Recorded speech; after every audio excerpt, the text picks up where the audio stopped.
It's the NFL Exporter live on Blaze1Radio. It's time to light up and burn it down with another edition of the Firehouse. Let's go.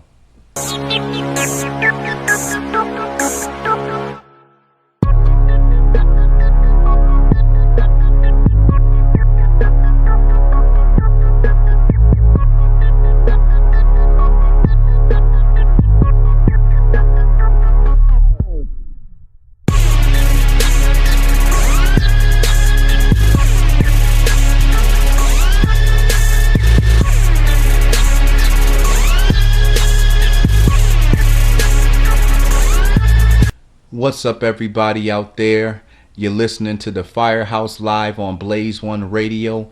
I am your host, the NFL Exporter, and boy, do we have a great show lined up for you today. The NFL preseason is officially over. It's time for the real deal. And so you definitely want to make sure to join us each and every Thursday at 7 o'clock as we'll be discussing trending topics around the NFL, talking some fantasy football, previewing the full slate of NFL games for the upcoming week, and of course getting you ready for the big Thursday night football game. Now, we had a great preseason over here. We did our power rankings for the AFC and NFC conference. We also did our rankings for fantasy football. And so whether you're a fantasy football player or a pure NFL fan, we certainly had you covered here on Blaze1Radio over the last month, getting you prepared for a great 2014 NFL season.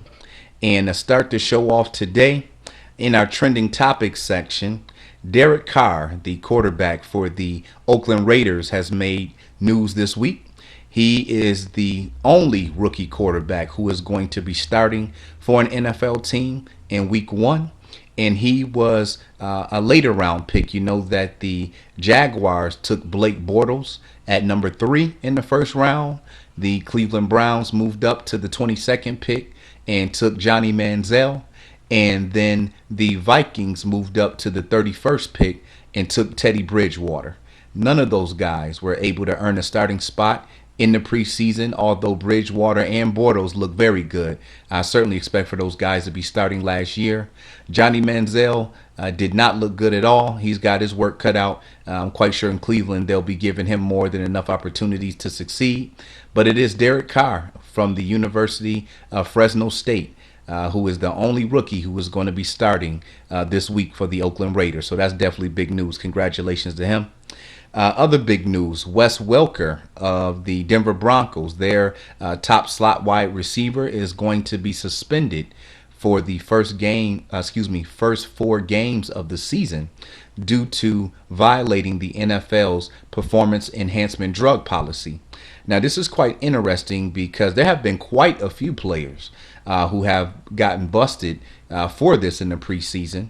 And as much as a lot of these players, like I know Wes Welker said that, he's shocked, he didn't know what he was taking. I only believe that to a certain degree. These players know, these policies have been in place in the NFL for a long time. And any time that you are going to be taking some type of enhancer, some type of, vitamins, pills, juice, whatever it is that these players may take, you had the ability to call the league office and check with ownership and management within your own team to find out if what you're taking is legal in regards to NFL standards. So I really don't buy that. I don't see how you're going to get tested and you take something without consulting all of these outlets that you have. I mean, this is the NFL, for crying out loud. These guys have the best doctors and people and advisors that money can buy. And so there's no reason that these guys are getting caught with these performance enhancement drugs, with the exception being they're trying to improve their play and thinking that they're not going to get caught. Also for the Denver Broncos, they're going to be without their place kicker, Matt Prater. If you remember him, he was number 1 in our fantasy football rankings for kickers.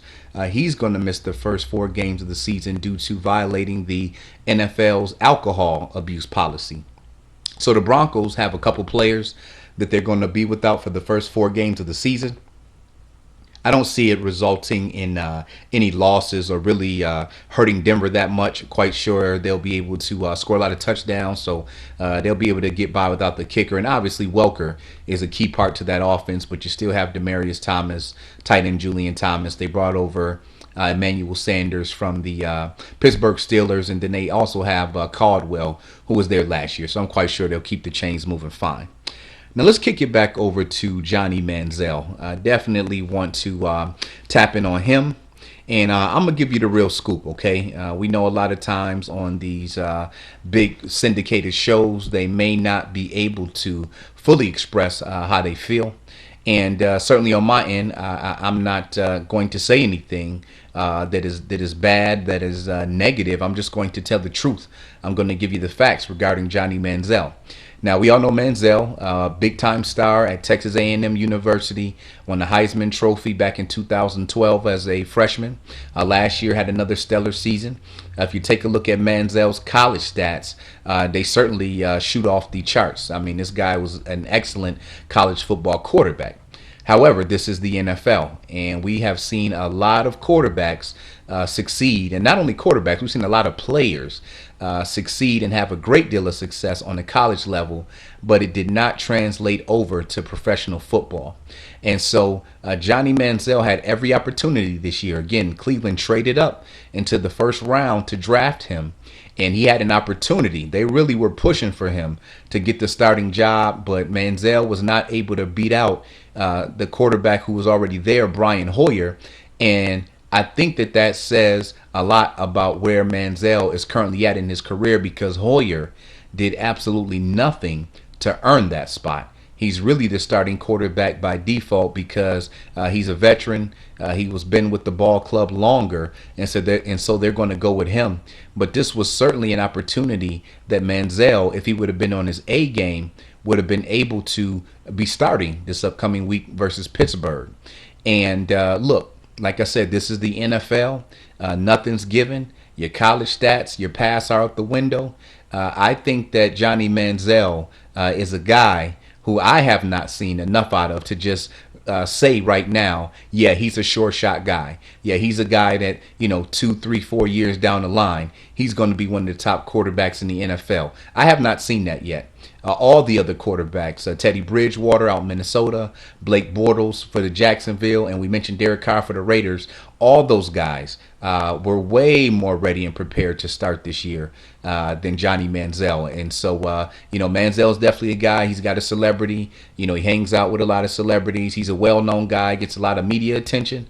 But from what we've seen this preseason on the football field, right now, Johnny Manziel has a lot of work to do. He is nowhere near ready to be a starting quarterback in the National Football League. Now, let's move over to a couple other announcements that we touched on in the preseason. Josh Gordon, we were awaiting word on him. He is the star wide receiver for the Cleveland Browns, led the NFL in receiving yards last year. He had an appeal for his suspension. The NFL denied his appeal, and so Josh Gordon is going to be gone for the entire 2014 season. That is a big dent in that Cleveland Browns offense. They don't have any player on that team who comes even close to what he can do. And so, Josh Gordon, we certainly wish him the best of luck. Has been struggling with marijuana, with alcohol. I know he caught a DUI, over the summer while he was waiting to hear word back from the league about the marijuana thing. He was suspended the first couple games of last year for violating NFL policies. So he's only 23 years old. Certainly got a bright future ahead of him. He's definitely one of the, the top 20 to 30 players in the NFL. And so we wish him all the success. We hope he gets a speedy recovery. Certainly can take this year off to, work hard, become even better football player, but also become a better person. Certainly hope he can get his life on track. Now, Michael Sams, the defensive end from the St. Louis Rams, we all know that he, prior to the draft, came out and said that he was gay. So he became the first black Division I college football player to make that announcement. So obviously the media ran with that. He's been in the spotlight ever since then. Now, Sams really is not, at this point in his career, cut out to be a football player in the NFL. He was a seventh round pick. That is the very last round in the NFL draft. Mostly players who are drafted in the sixth and especially the seventh round. They're really guys who teams just want to give a look at. They really don't have any hopes or plans of signing these guys. And I really think this was a sympathy pick. Now, I want to put it out there first and foremost. Me, myself, I don't judge anybody. I solely believe that is, what people decide to do with their own lives. That is their own decision. People are adults. They certainly earn that respect. And so when you hear me talking about certain matters, just keep in mind, and I'll make sure I mention it at the beginning before I start talking. I don't have anything against gay individuals. No gay person has done anything harmful, mean, disrespectful to me. Again, I think that is something that, ultimately God and them have to work out between them. So I just wanted to put that out there before I start speaking on Sam, so nobody thinks that, I'm being unfair to him or saying something due to how he's choosing to live his life. But with that being said, I think that it was a sympathy pick with the Rams choosing him. I think that the NFL did not want to come under scrutiny. And again, the media blows and hypes a lot of this stuff up. And so I think that the NFL did not want to be in a situation where people could assume or draw conclusions that this young man was not drafted due to him being gay, due to him being living the type of lifestyle that he leads.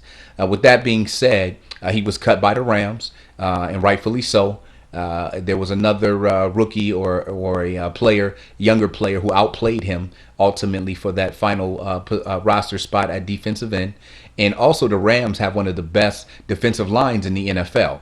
And so he certainly was not going to get playing time behind Robert Quinn, who is regarded as the best pass rusher in the NFL. He wasn't going to get time behind Chris Long, who certainly is a very good defensive end. So he got cut from the Rams. Obviously, this week people have been talking about that. Is he going to get on the practice squad, et cetera, et cetera? Well, he didn't make the Rams practice squad, but the Cowboys signed him onto their practice squad. So we'll see how it works out for him. But again, as far as this year was concerned, he's certainly not capable or qualified this year from what he did in the preseason to make an NFL roster. Next, let's turn over to the NFL's new domestic violence policy. Now, this whole thing came about because in the summer, Baltimore Ravens running back Ray Rice got involved in a domestic dispute with his then fiance and his now wife. And TMZ ended up being the media outlet that caught this on camera. They were in a casino in Atlantic City, and one thing led to another. And the TMZ video showed Rice dragging his unconscious girlfriend out of an elevator. Okay, and so what ended up happening is the NFL gave him a 2-game suspension. Now, you have players being suspended 4 games for performance enhancement drugs. You have players being suspended 1 game for being caught with marijuana. And so a 2-game suspension definitely raised eyebrows, especially to women out there, because they certainly felt that was a slap on the wrist. How is a player getting less game suspension for putting his hands on a woman than taking some drugs? And so that certainly did not sit well with NFL fans, especially women. This past week, I should say, Commissioner Roger Goodell came out. He apologized. He admitted that he was wrong. And they put some new policies in place. And the new policies state that if an NFL player gets involved in a domestic violence scenario or case or situation, that he is going to be suspended for 6 games that season. And then if it happens again, there's a lifetime ban. Now, the asterisk that they put on the 6-game suspension if a player gets caught the first time is basically they're going to review the case just to make sure that the 6-game suspension should hold still. And so what I mean by that is, and I like the rule, now I will say this first. I think that an 8-game suspension is really more the thing to do. Having a player miss 1/2 of the season, I think that is a little bit better than 6 games. But with that being said, what they said they're going to do is they're going to review these things on a case by case basis, and that part I do think is fair. Again, I'm being honest. I'm certainly not trying to offend anybody, any of our listeners, our viewers. Certainly not any of my women out there. I love all my women. I have a daughter myself, a mother. So certainly let's not get misconstrued. What I'm about to say, by no means do I support, encourage, allow, take part in putting my hands on a woman. But I think for everyone out there, and our ladies, I think you can be honest yourselves. If you're in a relationship with someone, there are certainly times that tempers flare. Conversations can be quite heated. You have disagreements, you have arguments, and not just men, because a lot of times the man ends up being the one who retaliates or kind of gets caught up in the crosshairs of being at the front of a domestic violence situation. Well, we know that women, certainly, I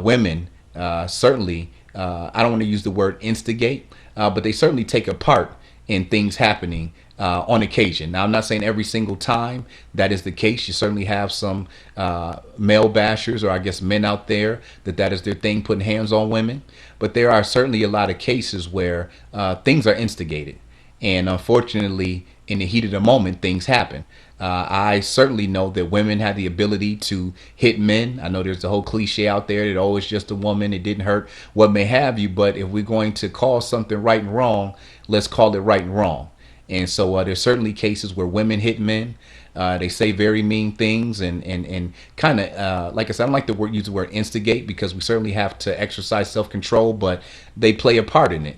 And now, again, I'm not saying that is a green light or makes it okay for a man to put his hands on a woman, but I'm just being very honest. And I think that if everybody's honest with themselves out there, you'll certainly know and understand where I'm coming from, that a lot of times it's not just a situation where a woman is sitting there peacefully and quietly and the guy just teeing off on her. And so I really like them reviewing the case to determine what the suspension should be based on the facts. All right, and a couple guys, as a matter of fact, that are coming up now. We have that situation is Greg Hardy. He's a big-time defensive end for the Carolina Panthers. He's got a domestic case coming up that the NFL is going to review. And then recently, within the past week, Ray McDonald of the San Francisco 49ers also was arrested for a domestic violence incident. And so we will see very soon here in the near future how the NFL is going to handle these players in their respective cases. All right, we're going to jump into a quick commercial break. Once again, it's the NFL Exporter, Blaze1Radio. You are listening to the Firehouse. When we return, we're going to go ahead and talk a little bit about fantasy football. Most of us have completed our drafts by now. I know that some people will continue on this week, even up Saturday, right before the full week of games. And some people even draft after the first game. So we'll certainly touch base on a little fantasy football when we return. Once again, it's the NFL Exporter. You're listening to the Firehouse on Blaze1Radio.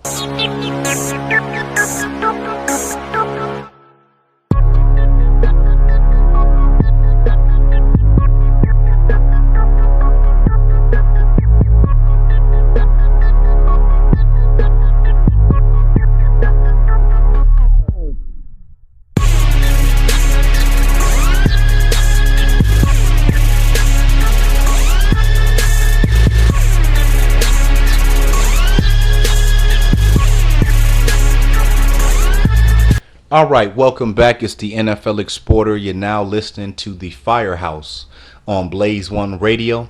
And before we continue on, I have a couple of new trinkets that we want to throw at you to make the show better. We certainly want our listeners and our viewers to participate and feel that they are part of the show.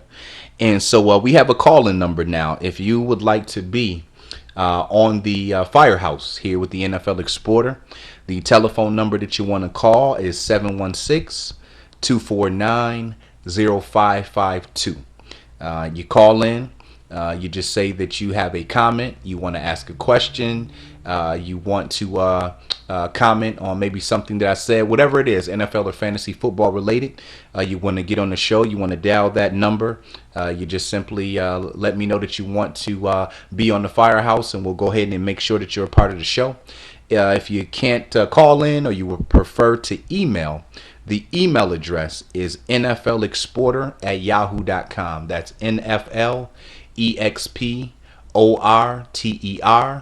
@yahoo.com.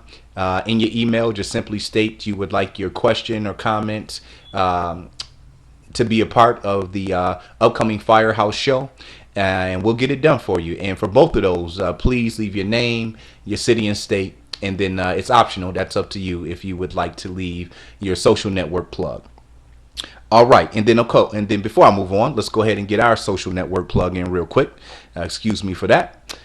You want to find Blaze1Radio on Twitter and on Facebook, and you're actually going to look for Blaze1 Media. Twitter, that's BLAZE, the number 1 Media, MEDIA. And then on Facebook, you're looking for the same thing, Blaze1 Media. You'll see the big homie, got to shout him out, Gordon Mills. So you can find him on Facebook and get down with the Blaze1 movement.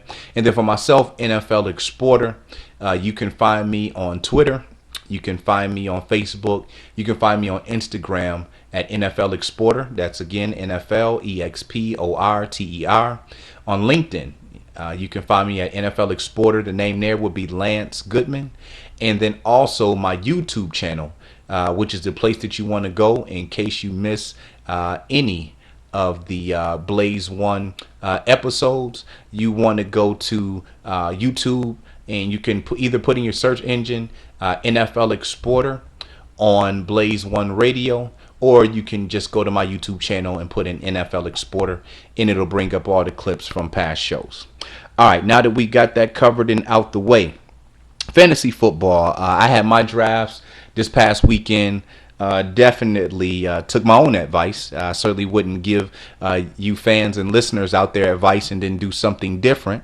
And so based off of our rankings and all the talks that we did in the preseason about fantasy football, did a great job. I am completely satisfied with the draft picks that I made. I had a draft last Friday on ESPN.com. Aced that. A couple players I got out of there. Tom Brady, Alfred Morris, Calvin Johnson, Vincent Jackson, Julius Thomas, the tight end for Denver, Seattle's defense. We had them rated number 1. Seattle's kicker, he was in the top 5. You know that Calvin Johnson is obviously the number 1 wide receiver. Alfred Morris was a top 10 running back. Vincent Jackson was a top 10 wide receiver. Julius Thomas was our number 2 tight end. And then Tom Brady, I think he speaks for himself. So definitely did a great job there. Over in my Yahoo League, which was on Saturday. Did a great job over there, too. Came away with a Matt Stafford, the quarterback for the Lions. He was a top 5 quarterback ranking. Adrian Peterson. Don't think anybody needs to say anything about him. You know that he's the best running back in the NFL. I came away with over there some nice veterans. Reggie Wayne, Marcus Colston, Wes Welker, and right, okay. He's going to be out 4 games, but that's all right. We had some nice depth on the bench. Mike Evans, the wide receiver from Tampa Bay, he was the guy that we mentioned, the rookie. Got him on the team. Tight end over there is Rob Gronkowski. Got Denver's defense and San Diego's kicker, so we trump tight over there.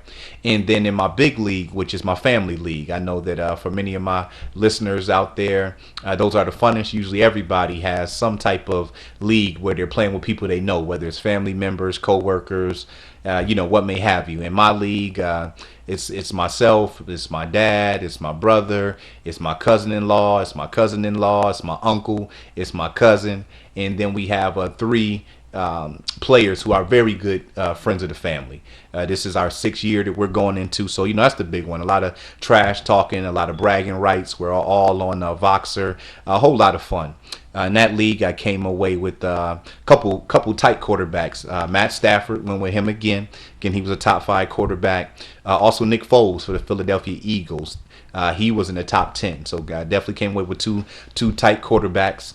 Running backs over there accomplished what I wanted. Got two top 10 running backs: Monty Ball from Denver, DeMarco Murray from Dallas. Wide receivers certainly executed a nice strategy that I had in mind. We scooped up Randall Cobb from Green Bay. You know, Aaron Rodgers is tossing him the pill.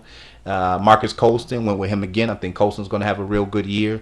Drew Brees is passing him the football. Reggie Wayne went with him again. He's out in Indianapolis. He's got Andrew Luck passing him the football. And then we got some nice depth. We went with Cordell Patterson for the Minnesota Vikings. Wanted to go with a young guy who has a lot of upside, a player that you know is going to get a lot of targets. The first thing that new offensive coordinator Norv Turner did when he came over from the San Diego Chargers was implement 10 new plays for Cordero Patterson, and then also Greg Jennings, who is a veteran wide receiver, used to be in Green Bay, was quoted in the preseason saying that he's going to be telling his kids one day that he played with Patterson. So he's a player who has a lot of upside. I figured, why not? You know, go out and get a guy who, you know, has a lot of potential. And where I landed him, which was, I believe, in the 6th or 7th round. So it's not like I spent a lot of money on him up front. If he produces, then that certainly will bode well. If he doesn't, which, I mean, I can't see it. They really don't have anybody in Minnesota besides him and Jennings to throw the ball to.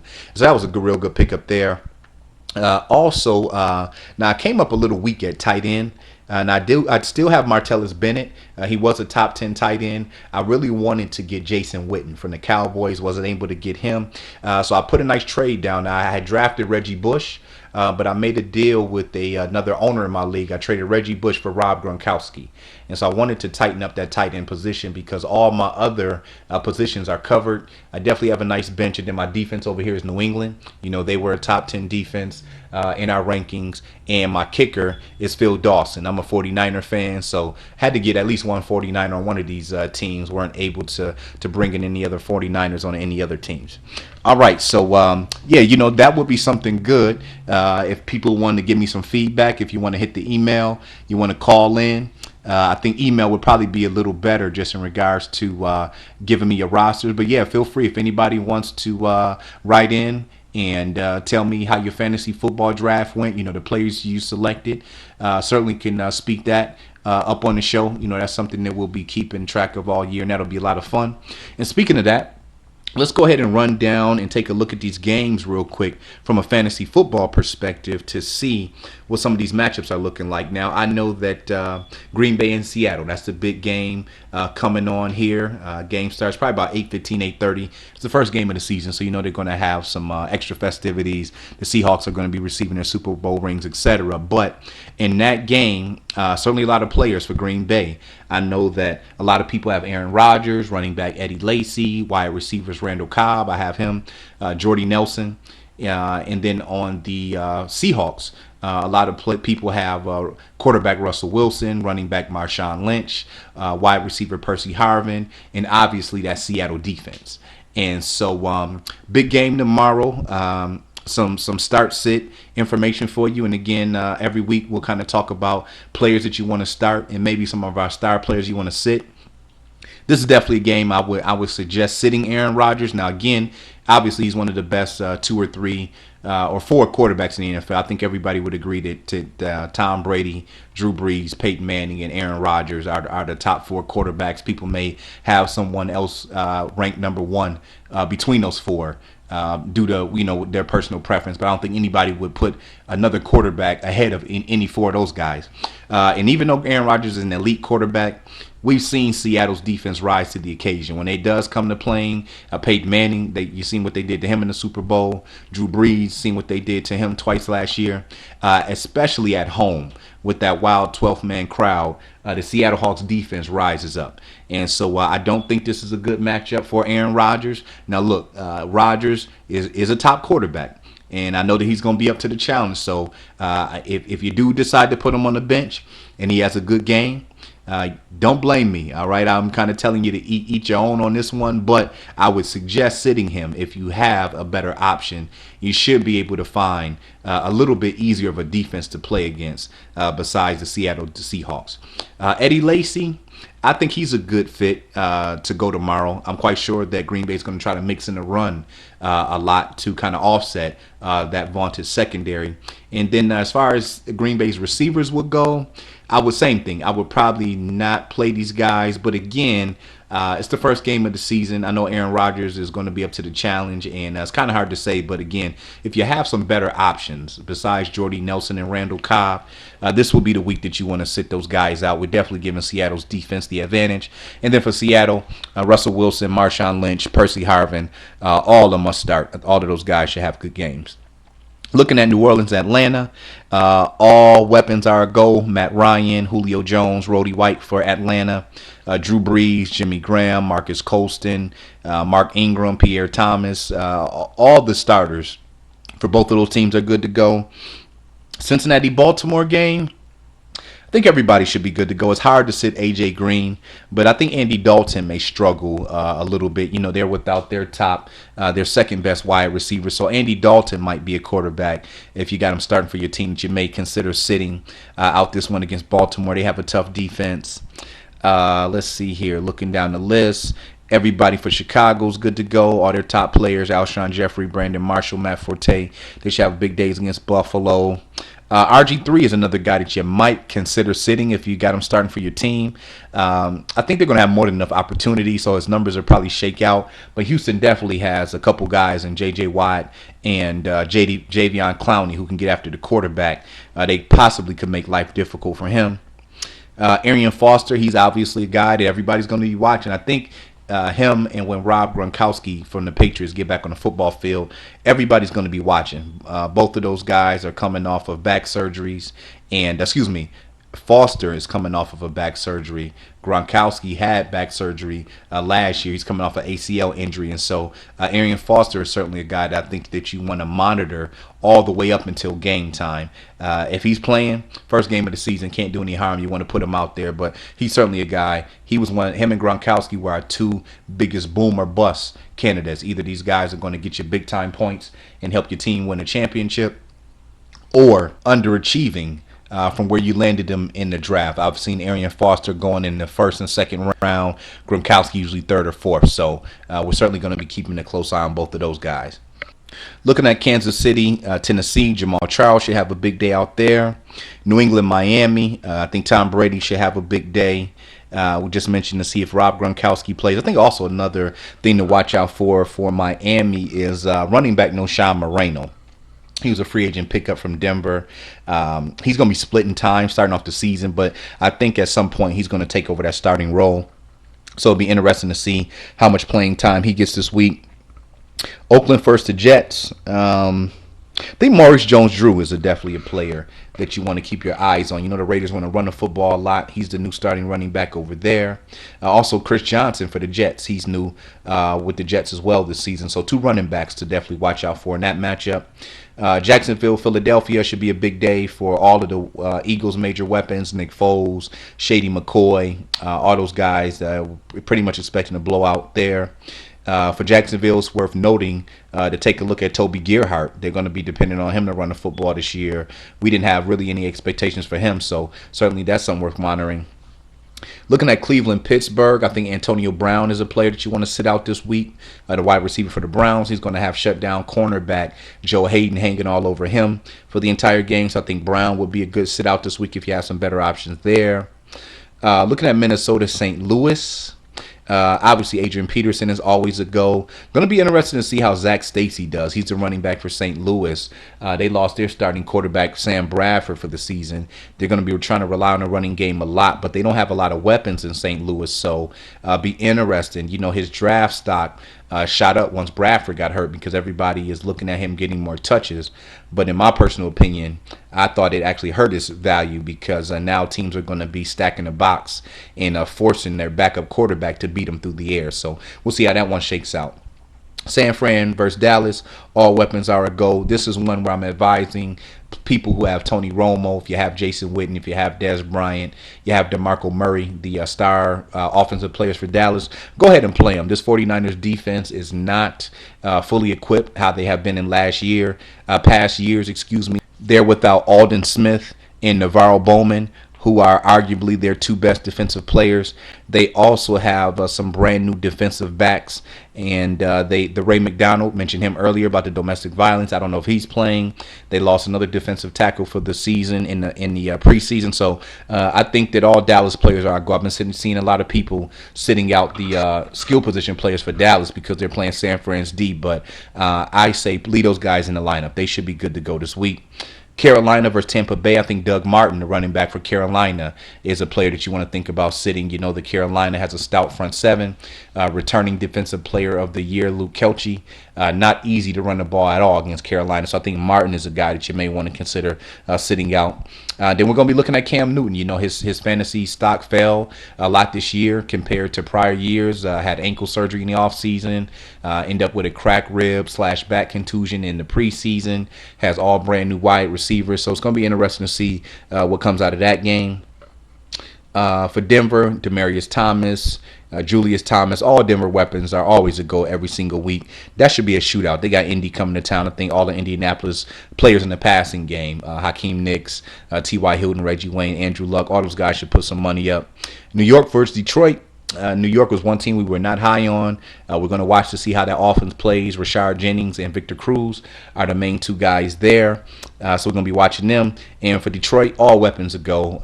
They're stacked up on offense. Megatron, Calvin Johnson, Golden Tate, Reggie Bush, Joyke Bell, Matt Stafford. He's got three good tight ends. They're definitely a go.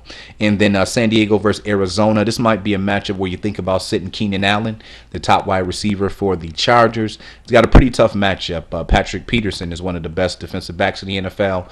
On the other side, they brought in Antonio Cromartie from the New York Jets. So they have two solid defensive backs. I still like Phillip Rivers' chances. I don't think that Arizona has anybody to rush the passer, but I think he'll usually be using his running backs and his tight ends to do most of his damage in this one. Phillip Rivers is a smart quarterback, and he knows how to pick his poison. All right, that's going to wrap up this segment. Quick commercial break. Once again, it's the Firehouse, Blaze1Radio, NFL Exporter. Don't touch that dial.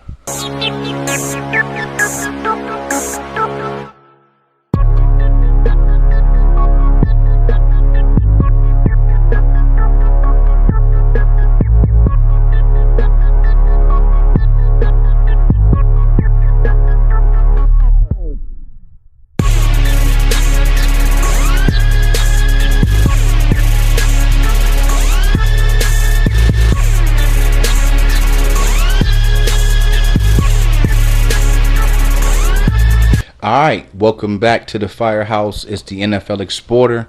You're listening to Blaze1Radio, and right now we're going to go ahead and jump through our first week of NFL games. Now, the opening game of the season is tonight. That is Green Bay and Seattle. Whatever the Thursday night game is, we're going to let that have its own segment leading into the game, so we're going to come back to that. So let's go ahead and look at the rest of the games on week one in this particular segment. New Orleans is traveling to Atlanta.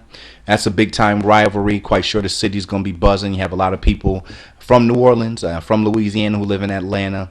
And then a lot of people just make the trip from New Orleans to Atlanta on a yearly basis. Should be a very good game. Now, the Atlanta Falcons defense is looking very suspect. That's obviously a concern. You know, the Drew Brees is bringing one of the best offenses in the NFL out to Atlanta. But Atlanta certainly can match points with anybody in the league when they're hitting on all gears.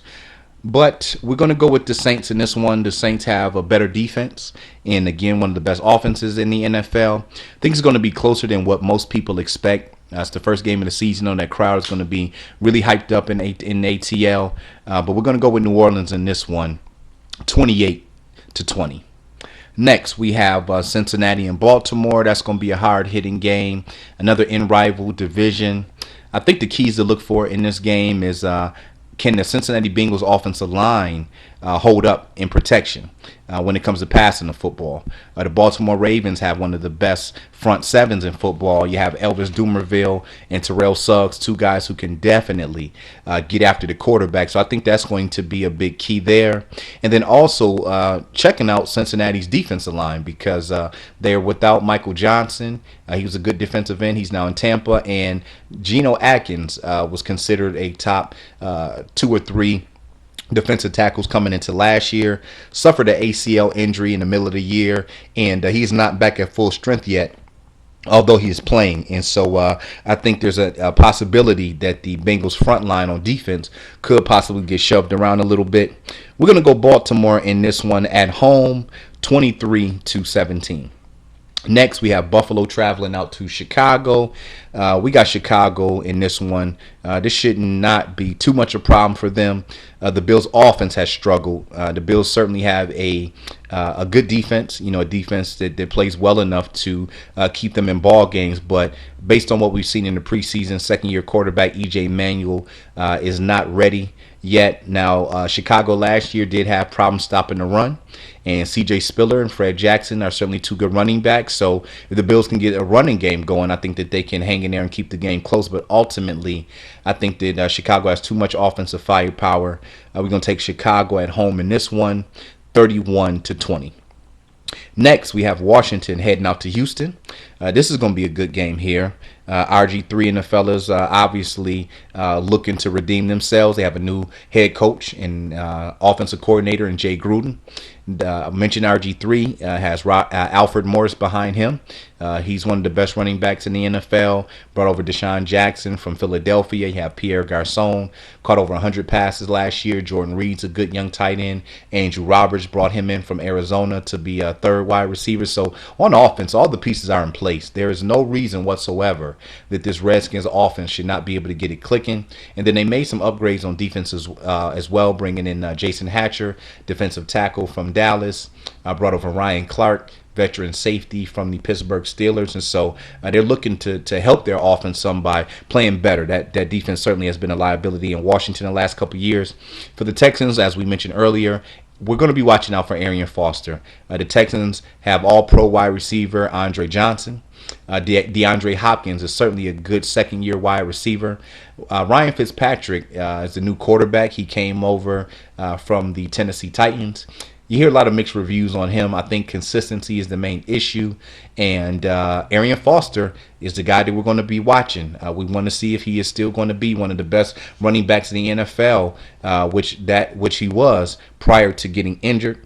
With that being said, I think the Redskins should have the advantage in this one. We're going to go with Washington on the road. It's going to be a tough road victory for them, but I see them coming out of that one 27-20. Next, we have Kansas City at home. Tennessee is coming in. This should be a game that Kansas City wins.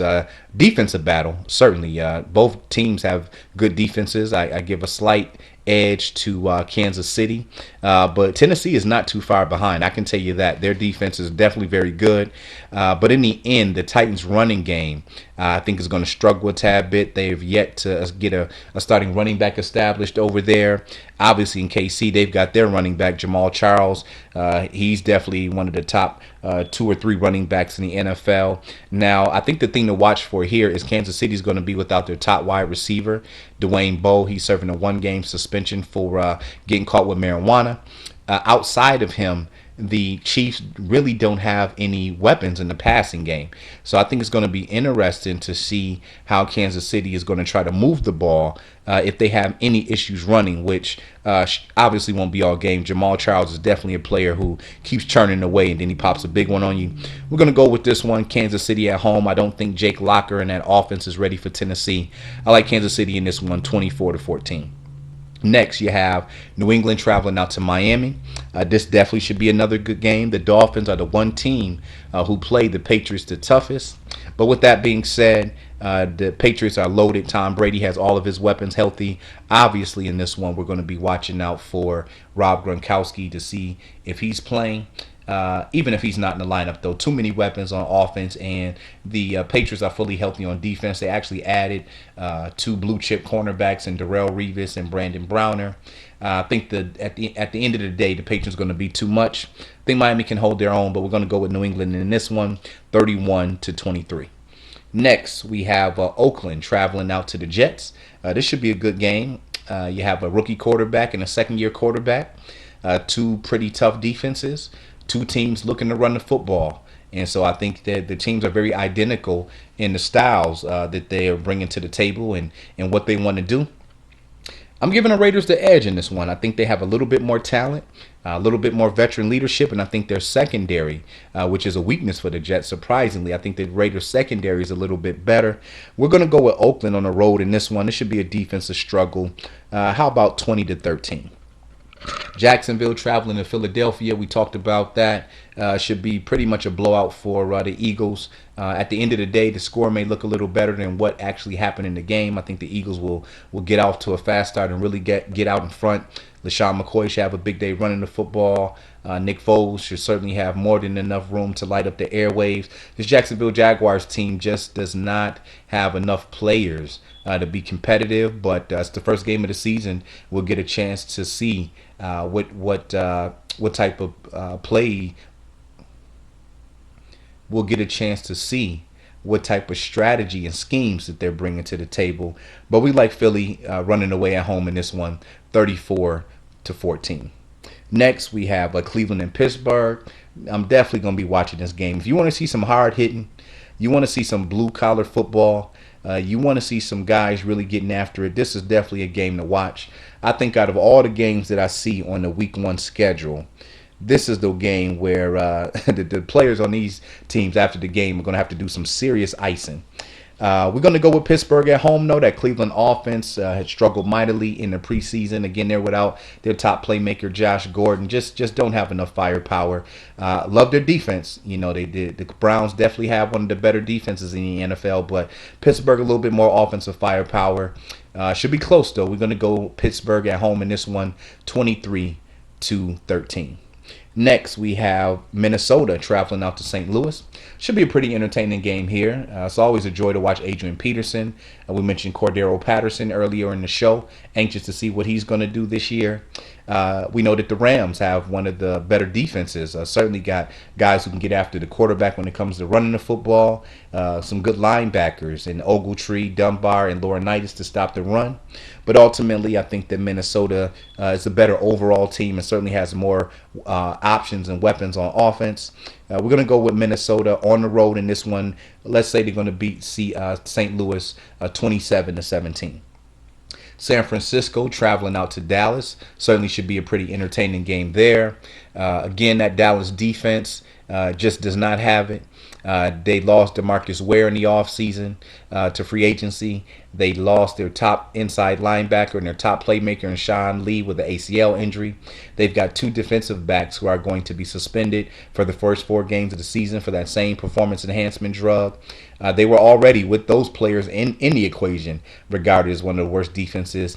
I don't see them being able to stand up to San Francisco's offense if the 49ers can get it going, because in the preseason they were not able to get it clicking. 49ers still have enough defense even though they're missing those players I mentioned earlier. Should be a good game though. We're going to go with San Francisco winning this one on the road, 34-27. Next, we got Carolina heading out to Tampa Bay. This should be a good game as well. Probably going to be a little bit of a defensive battle. You know, the Carolina is well aware, and that was kind of their recipe last year. They played very tough defense there and didn't require their offense to put up a ton of points. But I think everybody is anxious to see what Tampa Bay is bringing to the table. They got a new quarterback and Josh McCown.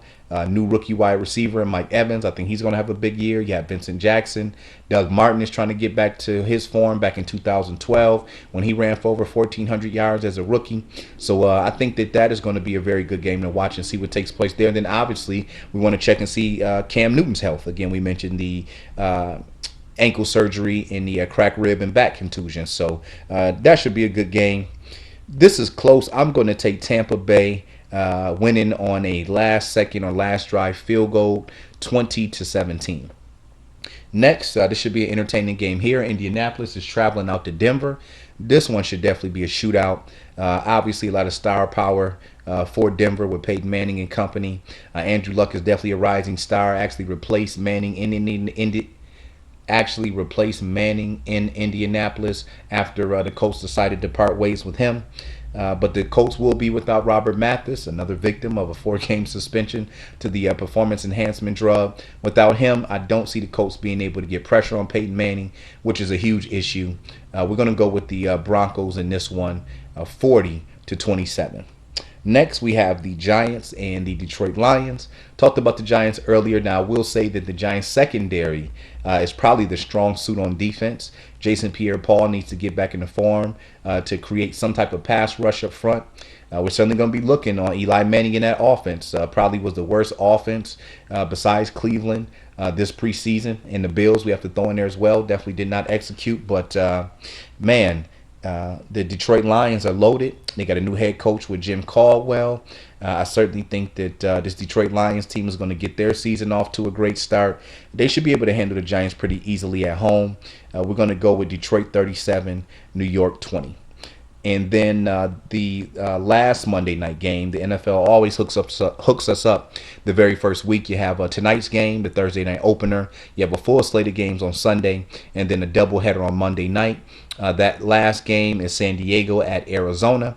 This should definitely be a good game. I think they ended out the first week right. Arizona, I don't think they're going to be able to get much of a pass rush, and this one potentially has a shootout written on it. I think San Diego is just a better overall team, and we're going to go with the Chargers in this one, 27-24. I think it's going to be a very good game. I think the Chargers will be able to pull this one out. All right, we're going to take a quick commercial break. Once again, it's the NFL Exporter. You're listening to the Firehouse on Blaze1Radio. When we come back, we're going to talk about Green Bay and Seattle and start preparing for the big Thursday night kickoff here on Blaze1Radio.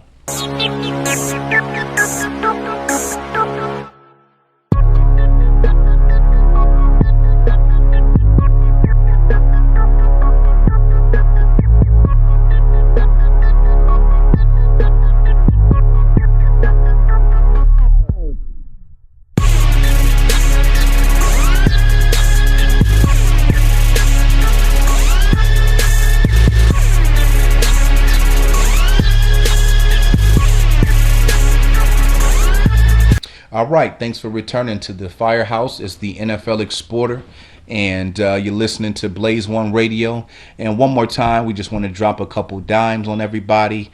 First of all, I want to thank everybody for listening to the show.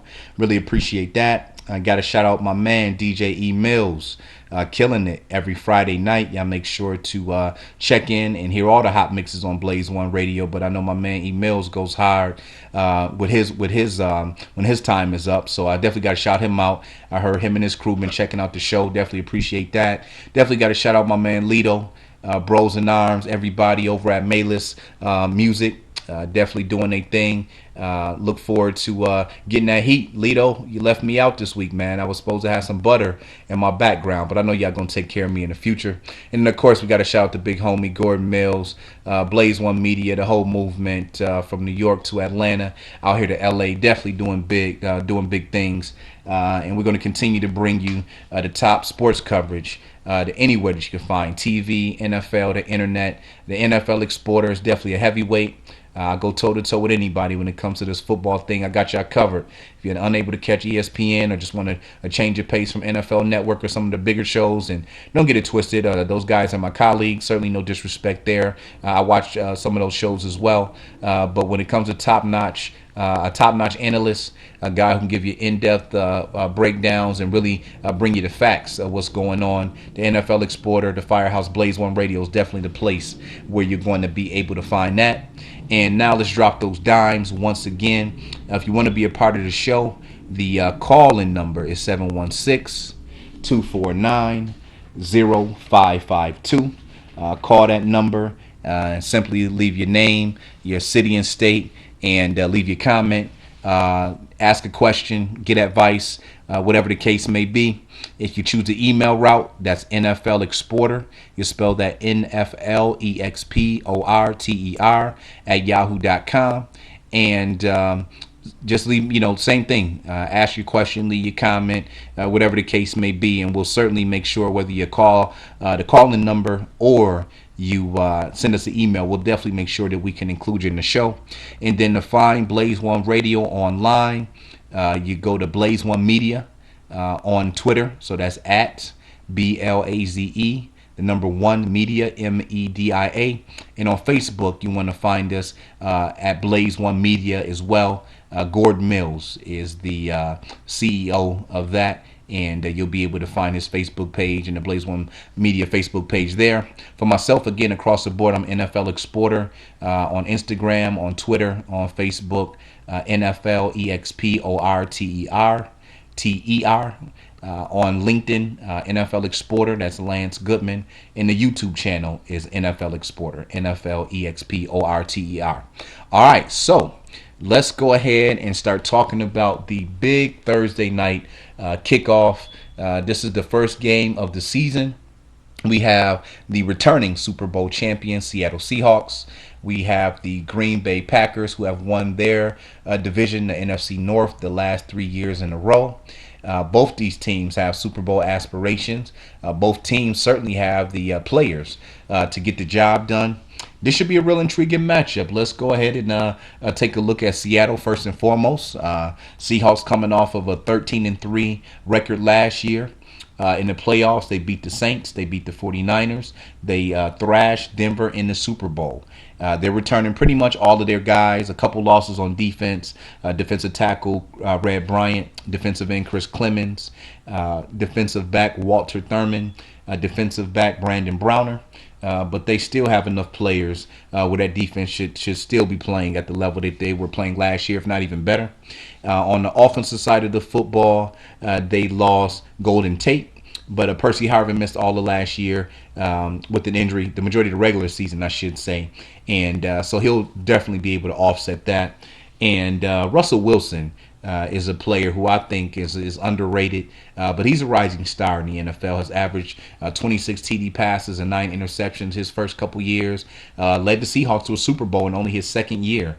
Was extremely sharp in the preseason, and I think he's one of the most exciting players to watch in the NFL. So playing against another elite quarterback in Aaron Rodgers will definitely be able to gauge where he's at in his young career. But he's certainly a guy who's a student of the game, seems to get better every year. And I think one of the things that sets Russell Wilson apart from a lot of other quarterbacks in the NFL is his awareness, his smarts. He's a very smart player. You rarely see Russell Wilson make a bad play. Again, single-digit interception, so that should certainly tell you a lot, that he does not turn the ball over. He knows when to run. He knows how many yards to run for before sliding or getting out of bounds. He gets his teammates involved, seems to have total control of that offense, and he's a very confident, laid-back guy. You rarely see Russell Wilson breathing hard or really stressing out there. And so definitely a smooth operator. The Seahawks definitely got away with a steal with him when they drafted him in the 6th round a couple years ago in the NFL draft. And he's definitely a guy who's going to continue to get better. He's certainly got a bright future ahead of him. Also for the Seahawks, Marshawn Lynch was unhappy with his contract, sat out a couple of days of training camp, but he's back fully in the fold. I just think it's worth noting. All indications point towards him being his normal self, running for over 1,300 yards and 12 TDs, but the Seahawks do not plan on resigning him, at least right now. His contract is up over this year. And so, number one, it's going to be interesting to see if they're going to be having other running backs involved more than you would normally see. And then also, Lynch, if he knows that the Seahawks are not trying to sign him back, is he going to be trying to preserve his body to make sure that he can be fully healthy next year for another NFL team? Let's be real. This is a business. And here's a real scenario. Let's say Lynch goes out this year and gets it 100%, but ends up tearing his ACL at the end of the year. Well, guess what? No other NFL teams are going to be listening to excuses next year. They simply won't resign him, and then he's going to have a tag on him saying that he's on the tail end of his career, and they're going to be questioning how effective he can be with that injury. And so we've seen it. We've seen players in the past who were unhappy with their contracts or unhappy with ownership, and they didn't give it their all. So I think it's worth noting to see which Marshawn Lynch is going to be out there this year, because on the flip side of the coin, he certainly could come out motivated to try to earn another contract with Seattle, or perhaps take his business elsewhere and get a big contract, and he could come out this year and be a beast like he always is. So I just think that that's worth watching. And then Percy Harvin is certainly one of the most exciting players in the NFL. He struggled with injuries, but he's fully healthy now, and I'm excited to see how Seattle's planning to use him in their offensive scheme. When you look at Seattle's defense, it all starts with that secondary. You have three Pro Bowl, all-pro caliber type players with Richard Sherman at defensive back. You have Earl Thomas and Cam Chancellor at safety. And so those guys definitely spearhead the way. Byron Maxwell is the other defensive back. He's a guy who certainly fit into that unit. So that secondary is definitely where it all starts. Now, they have less depth than last year. But I think that they have a system in place. Jeremy Lane's another guy who can come in and do some good things for that defensive secondary. So they have a system in place in Seattle, though. When you have a culture like that, when these new players come in, Richard Sherman and those guys, they really bring these guys up under their wings and teach them the Seahawk way. And so, you have to watch out for that secondary. They have some good linebackers, too. KJ Wright, Bobby Wagner, underrated guys, but they're hard hitters, versatile. And that's what makes Seattle's defense so special. Those linebackers can stop the run, but they can also drop back and do a good job in pass coverage. And so you have multiple linebackers who can do versatile things. They don't have to come off the football field when another team is going to run a football. And then they have some good pass rushers in Bruce Irving and Cliff Averill. They like to bring the pressure up front. And so when I look at the Seattle Seahawks defense, they're certainly the best in the NFL coming into the season. We had them number one on our defensive rankings for fantasy football. This is a very well-rounded team. Their kicker even led the NFL in points last year.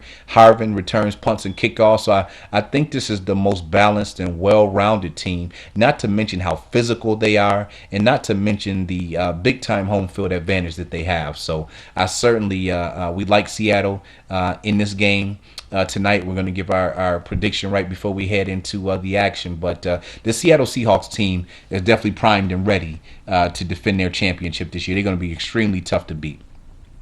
We take a look at the Green Bay Packers. Like I said, they've won their division for the last 3 years in a row, but they've gotten ousted out of the playoffs the last 2 years by the San Francisco 49ers. Once in San Francisco, once in Green Bay. Now, I know that the Packers wanted to try to get more physical. A lot of these finesse teams, the Broncos, the Saints, the Packers, the Lions, they put the big points up. But when it comes to playing teams who get physical with them, get up in their face, kind of push them off their mark a little bit, you see these teams start to freeze up a little bit. And so I know one of the things that the Packers wanted to do was get tougher. So they went out and got Julius Peppers, brought him over from the Chicago Bears. Last year they drafted running back Eddie Lacy. He certainly brings some toughness and a reckless running style over to their running game. You got some pretty good defensive players out there in Green Bay too. The AJ Hawk is a good middle linebacker. Clay Matthews is a beast. He's back fully healthy. They certainly got some good players in that secondary for Green Bay with Tramon Williams and Casey Hayward and Sam Shields, Morgan Barnett, and then their rookie, Clinton Dix, is definitely a player that we want to watch out of the University of Alabama. He's a talented player. And so I think that this Packers team is balanced as well. I like the wide receivers in Jordy Nelson, Randall Cobb, Jared Boykin. Andrew Curlis is a tight end who continues to get better. I think the offensive line is the concern for Green Bay. Aaron Rodgers, even though he's an elite passer, that line has not pass blocked consistently, and we've seen some of the top pass rushing leagues get a lot of pressure on Rodgers. And whether it's Rodgers, whether it's Breeze, whether it's Manning, whether it's Brady, teams in the NFL, defensive coordinators in the NFL know that if you can get pressure on these guys, especially early, then they get rattled. They'll certainly become they'll become less accurate. They'll rush passes, and they won't hit their men on the mark like we usually see them do. And I see that being a problem tonight in this game here versus Seattle. I think that the Seahawks pressure could possibly get to Green Bay. So I think that Green Bay is going to have to run the ball effectively in order to have a chance in this game. Now let's look into that. I think the keys for Seattle winning this game, obviously number one is stopping Aaron Rodgers. They've got to get pressure on him. They cannot sit back there and give him time in the pocket, because as good as that secondary is, as good as any secondary player is, you can only hold up in coverage for so long. And if a guy like Aaron Rodgers has all day in the pocket, he'll kill you. So I certainly think that Seattle is going to have to get pressure on Aaron Rodgers. I also think Seattle's going to have to stop the run. I truly believe that Green Bay is going to try to establish a running game to mix it up. And so Seattle's going to have to stop the run. If any place that Seahawks defense has been vulnerable, it has been against teams who can run the football. And then on the defensive side of the football for Green Bay, I think that you got to start off by stopping Marshawn Lynch.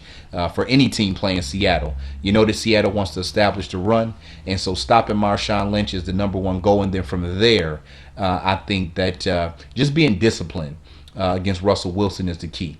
As I mentioned, he's a very smart quarterback, and when coverage breaks down, he can do a lot of damage on the ground running the football. And so I certainly think that they're going to have to be disciplined and stay in their lanes and not let him get out the pocket if they hold up in coverage. For the Seattle Seahawks, kind of the reverse of what I just told you. Obviously, running the ball effectively sets up everything for that offense. And so Marshawn Lynch is going to have a big game. The Seahawks certainly want to impose their will on this Green Bay Packers defense. Also, Russell Wilson he has to be smart with the football, which we mentioned that he does. But obviously, this Packers team is not a team that you want to turn the ball over to. You don't want to give Aaron Rodgers any extra opportunities. So I think that the Seahawks, when it comes to passing the football, are certainly going to have to be smart doing that. And then on the defensive side of the football, I mentioned it, getting pressure to Aaron Rodgers early and often is certainly the key to success. And stopping the run. They're going to have to stop Eddie Lacy from having a big day on the ground. All in all, when it's said and done, I think, that the crowd noise is going to be too much. I think the adrenaline rush that the Seahawks players are going to have from being at home and getting their Super Bowl rings presented. This is a big-time Thursday night football game on national TV, and they've got an elite quarterback coming into town, and I know that they want to send a message to the rest of the quarterbacks in the NFL about what type of season it's going to be. So I'm going to take the Seahawks in this one at home, 28-20. All right, that's going to wrap up today's show. I certainly hope that everybody enjoyed it. Make sure you enjoy the game. We shouldn't be too far off from kickoff right now, so we're definitely going to get back to some of that heat on Blaze1Radio and get ready for kickoff. Go get your popcorn, your chips, your subs, your pizza, your wings, your brews, whatever it is that you're doing. And go ahead and get ready for the opening game of the NFL season. Once again, I am the NFL Exporter. You were listening to the Firehouse on Blaze1Radio. You want to make sure to join us each and every Thursday at 7 o'clock to get ready for the big Thursday night football game and just to talk about NFL and fantasy football as a whole. All right, for everybody in New York, everybody in Atlanta, everybody in LA, everybody worldwide, we are out of here. Enjoy the game. I'm the NFL Exporter. This is Blaze1Radio. And this is the Firehouse. Light up, burn it down. I'm out of here. 1100.